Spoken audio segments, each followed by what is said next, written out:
ስሜት ያቃል የሰው ልጅ ስሜት በሐላል መንገድ እንዲገራ ነው ያደረገው እስልምናችን አልহামዱሊላህ ነገሮችን ዝግ አላደረገብንም ስሜታችንን የሰውነት ስሜት ፈጥሮ ስሜታችሁን ተዋላለን ነገር ግን በሐላል መንገድ እንድንጓዝ ፈቅዶልናል ማለት ነው ስለዚህ እንደውም ማግባት የሚበረታታ ወደ አላህ ጋር የሚያቀርብ እንደ አንድ ትልቅ ዒባዳ የሚቆጠር ትልቅ ስራ ነው ልጆችንም ማጋባት እንደዚሁ አላህ ጋር የሚያቀርብ ትልቅ ስራ ነው ለልጆቹም ኸይር ነው ለኛም ትልቅ አጅር የሚያስገኝ ስራ ነው አልহামዱሊላህ ረብል ዓለሚን እዚህ ቦታ ላይ መገኘታችን ትልቅ እንደ ዒባዳ የሚቆጠር መሆኑን እንድንረዳ ነው ከዛ በኋላ ግን ኒካህ ከተመሰረተ በኋላ በተለይ የተጋቢዎች ቤተሰቦች ምን ማድረግ አለባቸው የሚለውን የተወሰነ ለማስታወስ ሞክራለሁ ኒካህ ከታሰረና ትዳር ከተመሰረተ በኋላ ትዳሩ እንዲቀጥልና እንዲጠነክር የሁለቱ ቤተሰቦች ወሳኞች ናቸው የባልም የሚስትም ቤተሰቦች ሊያስቡበት ይገባል በአሁኑ ሰዓት ብዙ ጊዜ ብዙ ትዳሮች መሰረቱና ተመሰረተ ወሬን ሰምተን ተፋቱን እንሰማለን ጊዜ ሳይቆይ ማለት ነው ብዙ ጊዜ ደግሞ ይሄ ችግር የሚፈጠረው ከተጋቢዎች ቤተሰብም ጭምር ነው ሁለቱ ቤተሰቦች ልጆቻቸውን ሲያጣምሩ አንድ ቤተሰብ እንደሆኑ ሊረዱት ሊያቁት ሊገነዘቡት ይገባል እንጂ የሷ ወገን የሱ ወገን የሚባለው ነገር መፍረስ አለበት ማለት ነው ከዛ በኋላ አንድ ቤተሰብ ሆነዋል ማሰብ ያለባቸው ለሁለቱም ትዳር መቀጠል ነው በትዳር ውስጥ ጣልቃ ተገብቶ ልጆቹን መረበሽ መበጥበጥ አላህም ጋር ያስጠይቃል ትዳሩም እንዲፈርስ ያደርጋል መጥፎ መከራዎች ይመጣሉ ማለት ነው ረሱላችን ሰለላሁ ዐለይሂ ወሰለም ልጃቸውን በጣም ይወዷታል ፋጢማን በጣም የሚወዷት ልጃቸው ናቸው እሷን ያስቀየመ ነው ይሉ ነበር ረሱል ሰለላሁ ዐለይሂ ወሰለም ፋጢማ ቢድዓቱ ሚኒ ይላሉ የኔ የስጋዬ ክፋይ ናት ይሉ ነበር ረሱል ሰለላሁ ዐለይሂ ወሰለም ረሱላችን ሰለላሁ ዐለይሂ ወሰለም እሳቸው ተቀምጠው ፋጢማ ልጃቸው ከመጣች የተከበረ መቀመጫቸው ለቀው እሷን ሂደው ስመው እጇን ይዘው መተው እሳቸው የተቀመጡበት ቦታ ያስቀምጧት ነበር እሷም ደግሞ ረሱል ሰለላሁ ዐለይሂ ወሰለም ቤቷ ሲመጡ ከተቀመጠችበት ተነስታ ስማ እጃቸውን ይዛ እሷ የተቀመጠችበት የክብር ወንበር ላይ ነበር የምታስቀምጣቸው የአባትና የልጅ ፍቅር እንደነሱ ታይቶ አይታወቅም በረሱልና ሰለላሁ ዐለይሂ ወሰለምና በፋጢማ መካከል የነበረው ፍቅር ቢገለጽ ተዘርዝሮ የሚያልቅ አይደለም ነገር ግን የግድ ልጃቸውን መዳር ስለነበረባቸው ለጥሩ ሰው መርጠው ዳሯት ለዓሊ ኢብኑ አቢ ጣሊብ ዓሊ ኢብኑ አቢ ጣሊብ ለሱ ከዳሯት በኋላ ህይወት ሲመሰረት ህይወት ውስጥ በባልና በሚስት መካከል የተወሰነ ገጭጓ አይጠፋም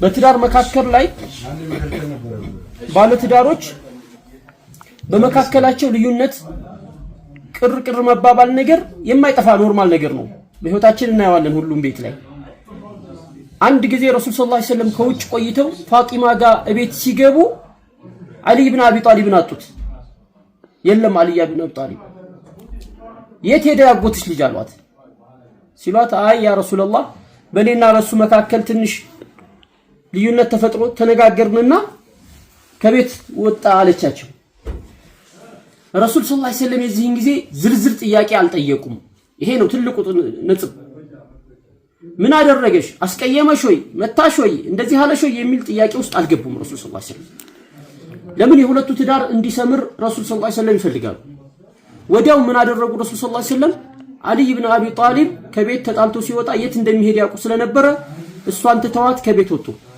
ከቤት ወጥተው መስጊድ ሲሄዱ አሊ ኢብኑ አቢ ጣሊብ በጣም ከሷ ጋር የተነጋገረው ነገር ውስጥ እንትን ብሎ ስለነበር ወጥቶ መስጊድ ውስጥ ሄዶ ተኝቶ ሲያገኙት ይሄ ከላይ ያጣፋው ነገር ተገልጦ ይሄ ተከሻው አፈር ላይ ሆኖ አፈር ነክቶ ተኝቶ አገኙት ረሱል ሰለላሁ ዐለይሂ ወሰለም የዚህን ጊዜ ምን አሉ ቁም የአባ ቱራብ አሉት አንተ ያፈር አባት ተነስ እየቀለሉት እያጫወቱት ማለት ነው ልጃቸው ጋር ተጣልቶ ነው የመጣው ልጅ ምን አረካት በምን አስቀየምካት ምን አርጋሃት ነው የመጣው የሚል ዝርዝር ጥያቄ ውስጥ አልገቡም ረሱል ሰለላሁ ዐለይሂ ወሰለም ቁም የአባ ቱራብ እያሉ እያሳሳቁ ከዛ ከተኛበት ከአፈር ላይ አስነሱትና እያጫወቱ ምን ይያሉ ዘና አደረጉኝ ይላል። አሊ ኢብኑ አቢ ጣሊብ ሲናገሩ ምን ይላሉ? ከስሞች ሁሉ በላጩ አባ ቱራብ ተብዬ ብጠራ ከዛ በኋላ ደስተኛ ነበርኩ ይላሉ። ያፈራባት ተብሎ የቀለዱት ነው ረሱል ሰለላሁ ዐለይሂ ወሰለም። በዛ አይነት አሊ ኢብኑ አቢ ጣሊብን አስነስተው አሳስቀውና አዝናንተው ወደ ቤት መለሱት አሊ ኢብኑ አቢ ጣሊብን። ይሄ ይላሉ ዑለማዎች ሲናገሩ ምን ይላሉ? በባልና በሚስት መካከል ጣልቃ መግባት አላስፈላጊ እንደሆነ ያሳያል አሉ። ረሱል ሰለላሁ ዐለይሂ ወሰለም በምን ተጣላችሁ? ምንድነው የጠቡ መንስኤ? ምን ተባባላችሁ? ምን ተነጋገራችሁ አላሉም። እነሳቸው ያደረጉት ምንድነው?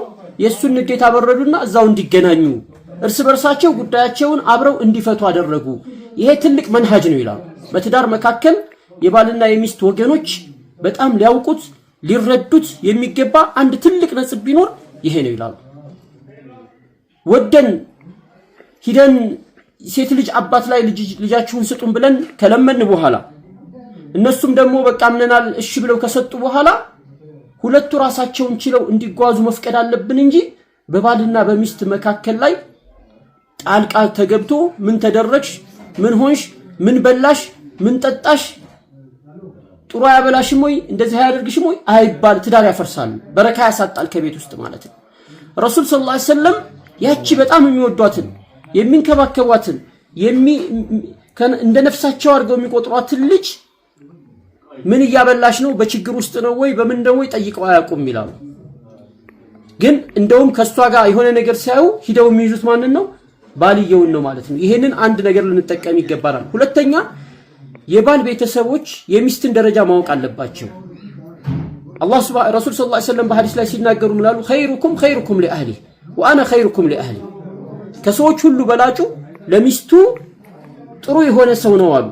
እኔ ለሚስቴ ጥሩ ነኝ አሉ ረሱል ሰለላሁ ዐለይሂ ወሰለም። ለቤተሰቤ ጥሩ ነኝ አሉ ረሱል ሰለላሁ ዐለይሂ ወሰለም። ስለዚህ የባል ቤተሰብ ደግሞ ልጃችን ሚስቱ ላይ መጥፎ እንዳይሆን መምከር አለብን። በላጭ ሰው ብሎ ማለት ለሚስቱ ጥሩ የሆነ ሰው ነው። በቃ ይሄ ነው መስፈርቱ። አንድ በላጭ ሰው ኸይረኛ ሰው ብሎ ማለት እቤቱ ውስጥ አንዳንዱ እኮ ውጭ ሲታይ ጥሩ ሰው ነው፣ እቤት ሲገባ ግን እሾህ ነው።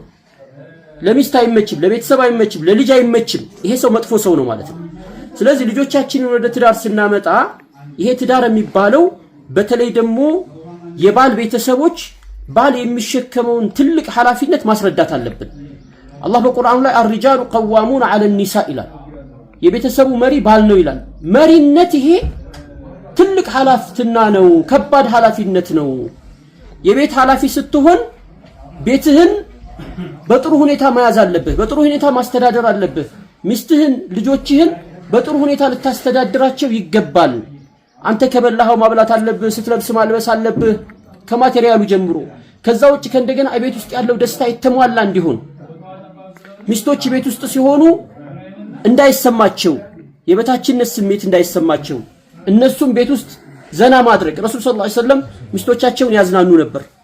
መንገድ ላይ ሲሄዱ የአላህ መልእክተኛ መንገድ እየተጓዙ እያለ ከሱሐቦቻቸው ጋር አይሻን አብረዋት እየሄዱ እያለ ሱሐቦቻቸውን እስኪ እናንተ ወደፊት ሂዱ ይሉና ከሷ ለብቻ ለመሆን እሷን ለማዝናናት ማለት ነው። ሱሐቦቹን ወደፊት ካስኬዱ በኋላ ትላለች እናታችን አይሻ ነይ እስኪ ሩጫ እንሽቀዳደም አሉኝ ትላለች። የአላህ መልእክተኛ ናቸው ይሄን እኮ የሚያደርጉት። ነይ እንሯሯጥ አሉ። እሺ ብዬ ሮጥኩኝ፣ ቀደምኳቸው። እሷ ገና ህፃን ልጅ ነበረች፣ ቀደምኳቸው በሩጫ ትላለች። በሌላ ጊዜ ደግሞ እኔ ረስቼዋለሁ። አሁንም ጉዞ ስንወጣ አሁንም አንዳንዱ ሰው ይሄ የባልና የሚስት መዝናናት መጫወት በወጣትነት ብቻ ይመስለዋል። ፍቅር ላይ የመጀመሪያ ጊዜ ላይ ይመስለዋል። ረሱል በዛ ጊዜ ብቻ አልነበረም። እናታችን አይሻ ምን አለች?